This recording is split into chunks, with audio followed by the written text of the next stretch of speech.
And if I'm honest, I feel like a little bit of a failure as well, or definitely was during that moment, because I started focusing on all the things I had not done. I remember it like it was yesterday. It was so freaking hot outside. Okay, it was Sydney, so it was coastal hot, right? So not too bad, but still hot. Not like Queensland humid or Fresno dry hot heat. I used to live in Fresno. I'll never forget that dry extreme heat. Or not sort of California, San Francisco chilly hot, which if you've lived in San Francisco before, like I did too, near it, it would always be like really cold in the summer. Or not like New York air, like thick hot air. It was just Sydney hot. And it was that time of year. It was Christmas holidays. And if you live in Australia, you know that the whole country sort of shuts down up to 4 weeks, definitely 2 weeks, over the Christmas holidays because it's middle of summer. I was doing my yearly reflection and I had my little gingerbread reed diffuser out because it's really hard to get in the mood to bake cookies when it's summertime and hot.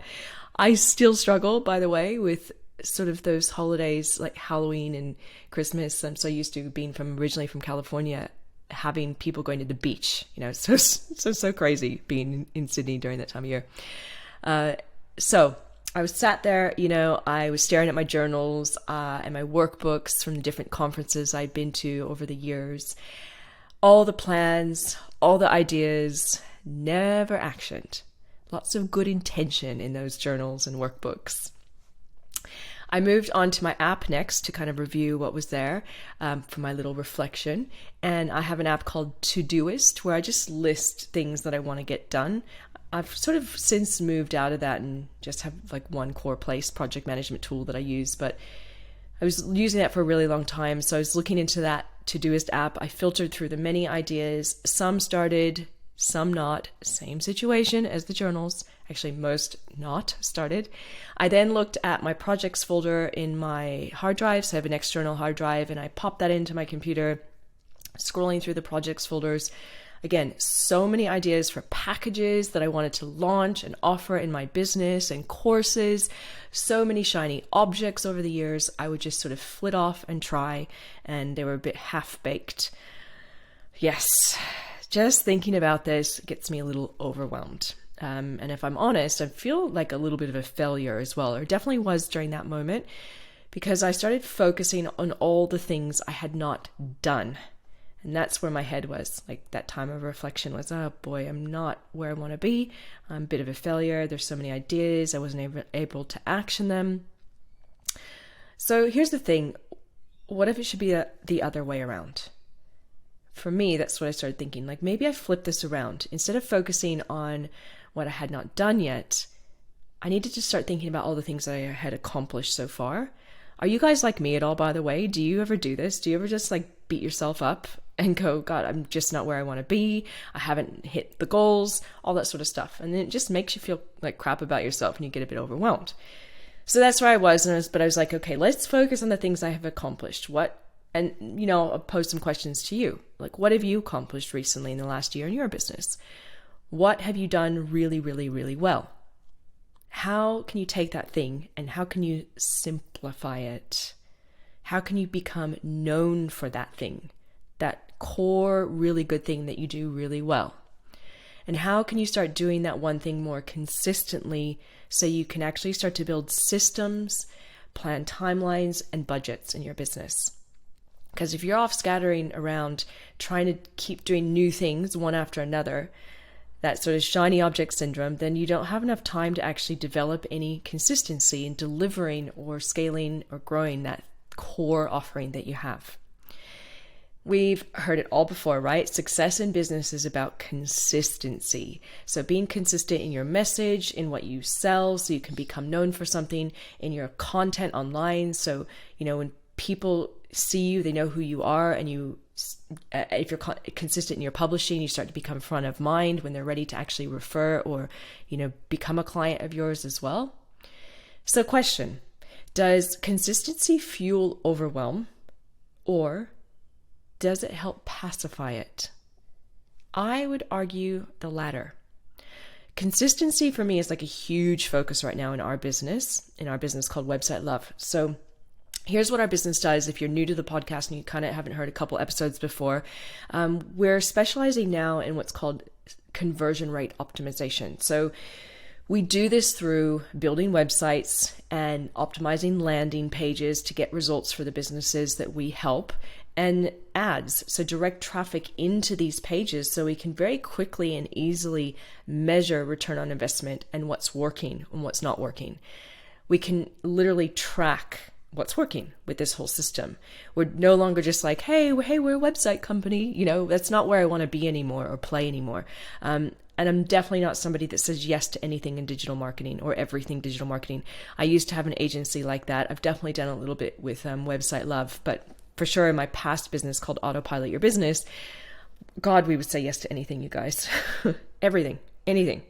Hey, can you build us a 10 email funnel in this CRM system that we've never heard about? Sure, yeah, we could do that. No worries. Hey, can you launch an online contest for us and learn a new app that we've never learned to do the contest? Yeah, easy. Get the idea, right? That was all we would do, is just run around going, we're a one-stop shop for your business and online marketing, and we could never grow because of that problem. We could never get good at anything. We could never be known for anything. People could never refer us business because they're just like, I don't know what they do. Well, they do everything. They do this, they do that.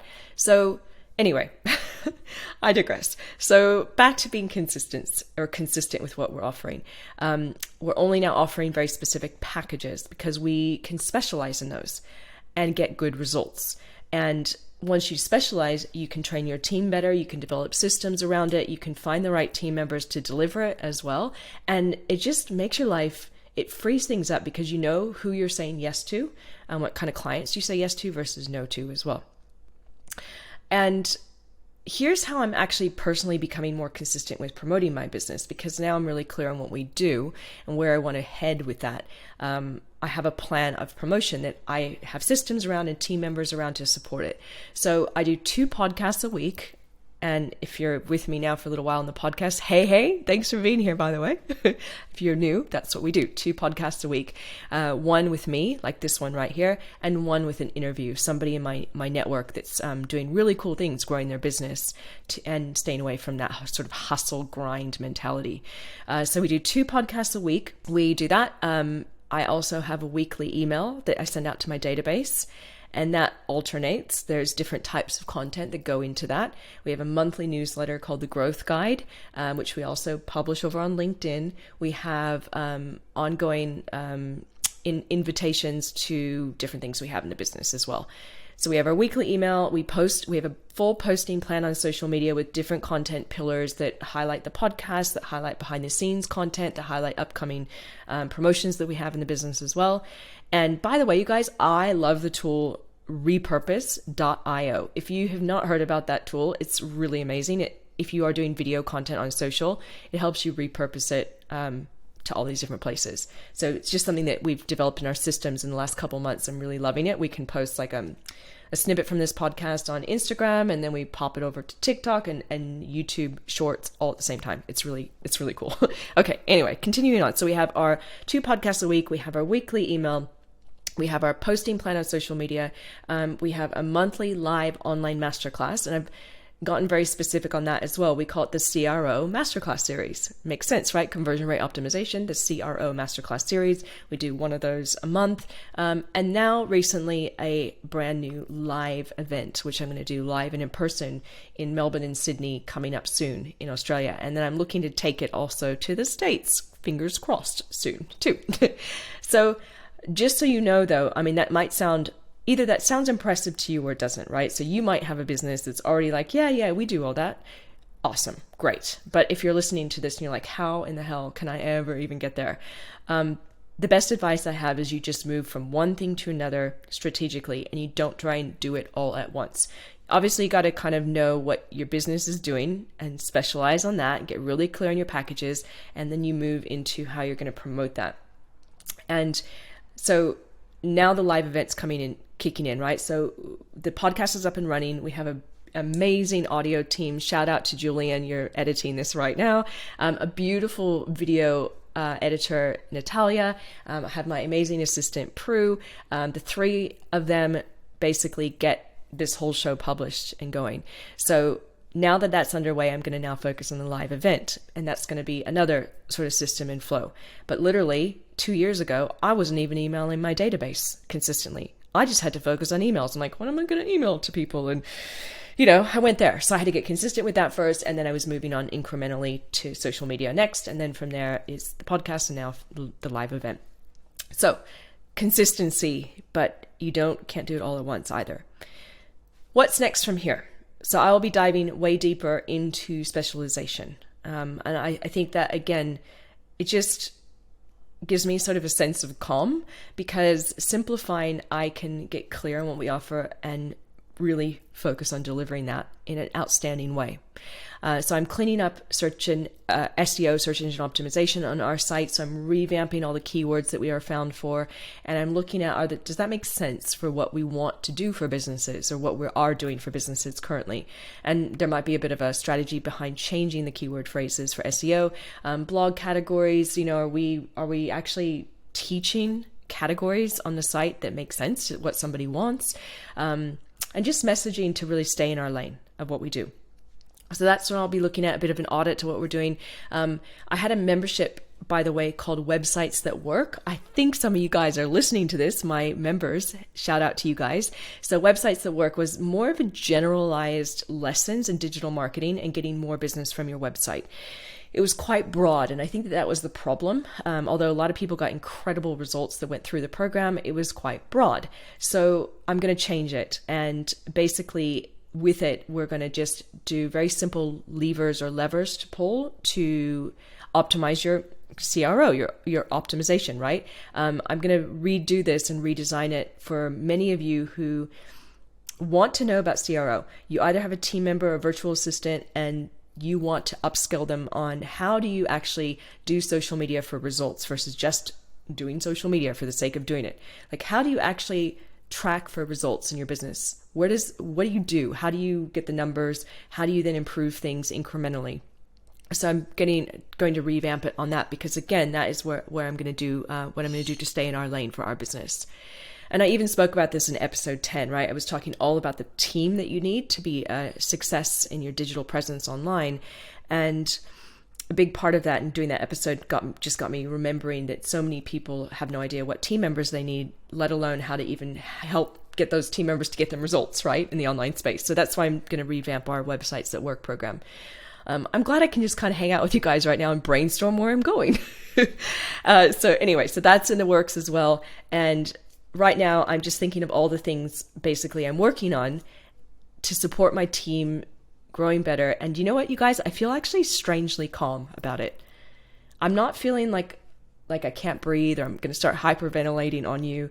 I just feel kind of like, this is cool. I have some really solid things in the works, to grow my business to the next level.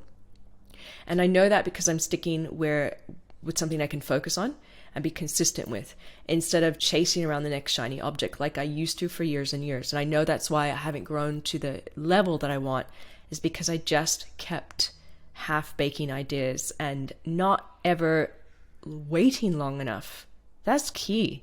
Waiting long enough, or promoting it enough or testing it enough to know if that's really the direction I wanted to go. So, question for you guys as we start to wrap up is, what about you?